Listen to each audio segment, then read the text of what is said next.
आज आपण सर्वजण प्रजासत्ताक दिनाच्या निमित्ताने आणि शुभमुहूर्तावर म्हणतो मी, कारण शुभमुहूर्त फक्त काही असा पाडवा किंवा अक्षय तृतीया असाच नसतो. प्रजासत्ताक दिन हा सुद्धा शुभमुहूर्तच आपण समजला पाहिजे. कारण या देशाला स्वातंत्र्य मिळालं 15 ऑगस्ट 1947 साली, परंतु या देशाचा कारभार कसा चालावा या दृष्टीने डॉक्टर बाबासाहेब आंबेडकरांच्या मार्गदर्शनाखाली जी घटना तयार झाली, त्या सर्व घटना तज्ज्ञांनी जी घटना दिली त्याप्रमाणे 26 जानेवारी 1950 सालापासून या देशाचा कारभार हा लोकांच्या हातात गेला. म्हणजे सगळं सरकार हे लोक निवडतात. केंद्र सरकार असेल, राज्य सरकार असेल, स्थानिक स्वराज्य संस्था असतील. आणि म्हणून हा जो दिवस आहे हा तशा अर्थाने आपल्या सर्वांच्या दृष्टीने, भारतातील नागरिकांच्या दृष्टीने महत्त्वाचा दिवस आहे. आणि या दिनाचं औचित्य साधून आज इथे कोटकर परिवारातील विशाल किसन कोटकर या तरुणाने या साईदर्शन डोरच्या या दालनाचं येथे उद्घाटन केलं. कार्यक्रम 10 वाजता होता. मी 10:30ला आलो तरी पूजा सुरू नव्हती, परंतु गुरूंना सांगितलं घाईत पूजा करून घ्या, आम्हाला दुसरे कार्यक्रम आहे. त्यामुळे त्यांनी अर्ध्या पाऊण तास पूजा उरकली. दरम्यानच्या काळात योगी केशव बाबा आले आणि ते फीत कापून गेले. परंतु आम्ही आल्यानंतर मग आज फोटोग्राफी केली आणि पुन्हा फीत बांधलेली आहे. ही कापल्यानंतर अजून कोणी मान्यवर येणार असेल तरी परत तिसऱ्यांदा फीत बांधली तरी काही बिघडत नाही. मागे विकासचा कार्यक्रम होता, तिथे नियोजित अध्यक्षच नव्हते वेळेला, त्यामुळं मी गावचा प्रमुख म्हणून पदसिद्ध अध्यक्ष झालो. आणि आजच्या पत्रिकेत तसं अध्यक्ष कोणीच नाही आहे, फक्त शुभास्ते केशवबाबा आणि प्रमुख उपस्थितीमध्ये अनेक मान्यवर नेते आहेत.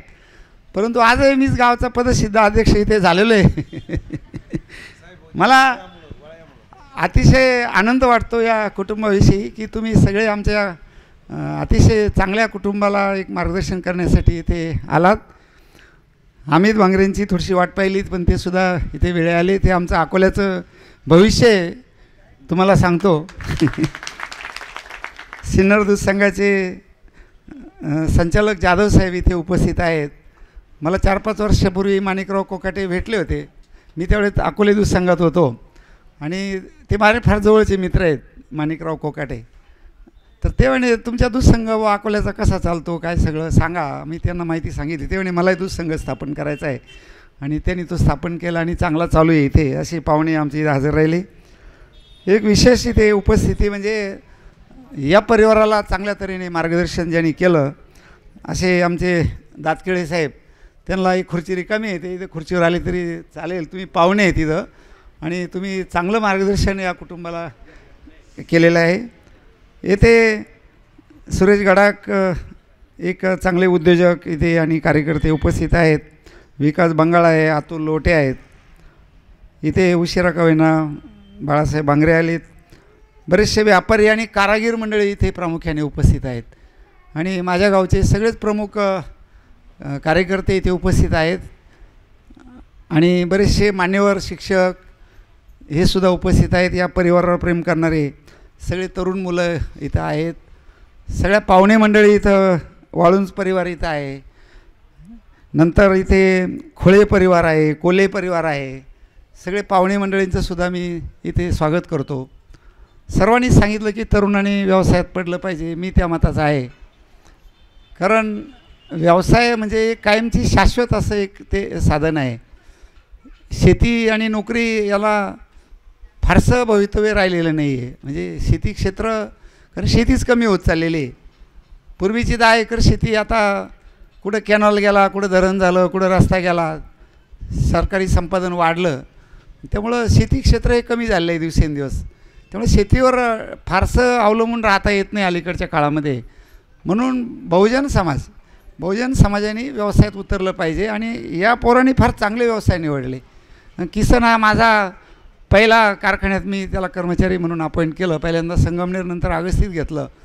आणि तेव्हापासून ह्या मुलांनी सुरुवातीला खटपट थोडीशी केली. दरवाजे विकासने तिथं सुरू करायचा त्यांनी प्रयत्न केला, पण मध्येच काय त्याच्या डोक्यात आलं, तो ग्रामपंचायतीला उभा राहिला. त्याच्यामुळे आता तुझा व्यवसाय फार भरभराटीला आला आहे हो. छोटंसं दुकान इथे झालं, आता मोठं झाले. पुन्हा ग्रामपंचायतीला उभं राहायच्या भानगडीत पडू नको. विकासबद्दल काही जास्त बोलत नाही. विकास हा पहिल्यापासूनच भांगरे परिवाराच्या सानिध्यात आहे. त्याच्यामुळे तुम्ही त्याला चांगली अशोकराव आमचे असल्यापासून तो त्या परिवारात असल्यामुळं तो काय त्या या निवडणुकीच्या भानगडीत काही पडला नाही आणि पडू बी नको. तुम्ही माझे दोघेही आदर्श आहात. की आमच्या गावातील काही तरुण मुलं जर व्यवसायात येत असतील, तालुक्यात नाव करीत असतील व्यवसायाच्या निमित्ताने, तर आम्हाला तो अभिमान येणवी सरांनी सांगितल्याप्रमाणे आणि कायम तुम्हाला आम्ही उत्तेजन देत राहू. आता इथे एक नाव तुम्ही घेतलंच नाही, आपले माजी सरपंचसुद्धा याच व्यवसायात आहे येणवी सर. तुम्ही त्यांचा उल्लेख केला नाही. त्यांनी अजून ते उद्घाटनही केलेलं नाही त्यांच्या शोरूमचं. ते कधी करणार आहे काय माहीत नाही. कुठं गेले ते फरगडे शेठ, इकडे या पुढे. त्यामुळं दोघांची उद्घाटनं झाली, एकाचं फ्लेक्सचं झालं, आता हे झालं. याच्यातच आहे ते सुद्धा. हो, त्यांनी पुलाच्या तिथे देवठाण रोडला पुलाच्या तिथे मोठं सुरू केलं आहे. जालिंदर भाऊनी सांगितलं तिथं. तर लवकर तुम्ही आम्हाला बोलवा सगळेजणं, म्हणजे निवडणुकीच्या आधी बोलवा. पण बरं का आज जे मोकळे वातावरण आहे सगळं, तर ते निवडणुकीत थोडंसं राहत नाही. मग आम्ही थोडं जरा पक्षीय स्वरूप येतं आणि त्याच्यामुळं असं होतं. पण किसन आणि नंदुनी चांगली मुलं घडवली या परिवाराने. शेती तरी किती घे, म्हणजे त्यातली ती एक तर अल्पउधारक सगळी मंडळी झाली आहेत. त्यात निमी गेली कॅनॉलमध्ये, निमी गेली फॉरेस्टमध्ये. आता काय करायचं म्हणून हे सगळे परिवाराने इथे मुलांना चांगलं हे केलं आणि चांगल्या तऱ्हेने इथे केलं आहे. त्यामुळं या साईदर्शन डोर्सला आपण सगळ्यांनी इथे शुभेच्छा दिल्या. आपण या परिवारावर पहिल्यापासून प्रेम करणारे सगळे इथं चिंतक आहोत. आणि मला बरीचशी कारागीर मंडळीसुद्धा इथं दिसतात. इथं सगळी म्हणजे प्रत्यक्ष दरवाजे बनवणारे वगैरे आमच्याच गावचे सगळे आहेत इथे. बाकीचे इतर याच्यातले आहेत सगळे. आणि या सगळ्यांशी चांगले संबंध ठेवून जास्तीत जास्त प्रोडक्शन तुम्ही जास्तीत जास्त वाढवा. इथे एक उत्पादन जास्त वाढवा आणि गिऱ्हाईकाला काही नाही. कारण आपण जरी म्हणलो ना सध्या बा काहीच झालं नाही, परंतु बरंच काही झालेलं आहे 50-60 वर्षामध्ये. आणि भरपूर दरवाज्यांच्या ऑर्डर मिळतात, बंगल्यांची कामं चालू आहेत, घरांची कामं चालू आहे, कार्यालयांचे नूतनीकरण चालू आहे, दुकानांचं चालू आहे, बाजारपेठ वाढ. पूर्वी काय होतं या रोडला किंवा आपल्या रोडला काय होतं देवठाण रोडला सांगा ना. अकोल्याची बाजारपेठ म्हणजे फक्त चिरेबंदी आणि 1 गल्ली 2 गल्ल्या असायच्या. परंतु आता सगळी बाजारपेठ ही रस्त्यावर आली आणि मोठ्या स्वरूपामध्ये व्यापार उद्यम वाढलेला आहे. त्याच्यामुळं ह्या उद्योगाला निश्चित चांगले दिवस आहेत. आणि मला आनंद वाटला की विकासची मंडळीसुद्धा आमची कन्या याला त्याला मदत करते. तू सगळं याच्यामध्ये विशालची मंडळी ही मदत करते. आणि विकासची काय करते? हां नाही ना, अजून नाही. हां अजून काहीच करीत नाही असं सांगतो का? त्यांना प्रवास घ्या, महिलांना सुद्धा याच्या प्रवास घेतलं पाहिजे. तिकडं निंदायला खुरपायला भरपूर मिळतात माणसं. सगळ्यांना घ्या याच्यामध्ये सगळं आणि चांगला उत्कर्ष साधा. आणि आम्हाला अभिमान राहील की तुम्ही सगळं या नवीन सगळं यांना तुम्ही प्रवास घेताय सगळं इथे. मी मागच्या आठवड्यात आलो होतो तिथे. आता आमचे ते मध्ये की आमच्या या पूर्वी रोहिदासनी ना आम्ही असा रस्ता केला होता एक जालिंदर भाऊ. ते कॅनॉल उपळल्यामुळे तो रस्ताच बंद झाला. उसळे काढता येईना, खड्डे पडले सगळे. म्हणून मी ते आलो होतो सगळं JCP काय मिळेना, मग ट्रॅक्टर्स घेऊन आलो आणि सगळे तिथं ते केलं. तर त्यावेळेससुद्धा ते पाहणी केली सगळे तिथे. आणि कॅनॉलमुळे ठीक आहे फायदे तोटे जमिनी जरी उपळल्या असतील, परंतु कॅनॉल गेल्यामुळं त्याचं लाईनिंग होईल. परंतु नंतर वरच्या शिवाराला म्हणजे डोंगराकडचा शिवार जो आहे वरच्या बाजूचा तो प्रचंड बागायत होईल, पर्क्युलेशन वगैरे वाढेल. त्याच्यामुळं आता ठीक आहे थोडंसं पर्क्युलेशन होणार आहे, ते लाईनिंग वगैरे किंवा कॉन्क्रिटीकरण होईल. पण तेव्हा सगळी ती पाहणी मी केली की डोंगराच्या बाजूला जे क्षेत्र आहे सगळं तांबोळपर्यंत किंवा इकडे वडगाव याच्यापर्यंत, तर ते सगळं बागायत सगळं होईल. पण बागायतात काय फार काही आता म्हणजे करा सगळं, म्हणजे शेती केलीच पाहिजे. शास्त्रीय पद्धतीने थोडी केली, ठिबक वगैरे की मनुष्यबळ कमी लागतं.